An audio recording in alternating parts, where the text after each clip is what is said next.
رياض الصالحين.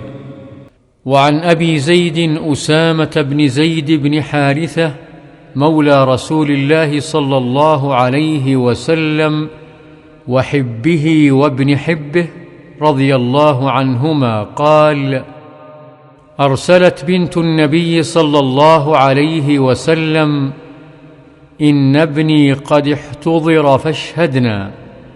فأرسل يقرئ السلام ويقول: إن لله ما أخذ وله ما أعطى وكل شيء عنده بأجل مسمى فلتصبر ولتحتسب. فأرسلت إليه تقسم عليه ليأتينها، فقام ومعه سعد بن عبادة ومعاذ بن جبل وأبي بن كعب وزيد بن ثابت ورجال رضي الله عنهم.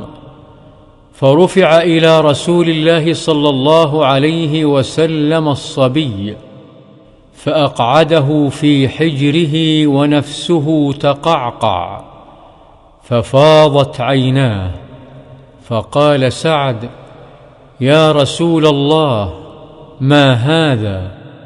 فقال: هذه رحمة جعلها الله تعالى في قلوب عباده، وفي رواية: في قلوب من شاء من عباده، وإنما يرحم الله من عباده الرحماء. متفق عليه.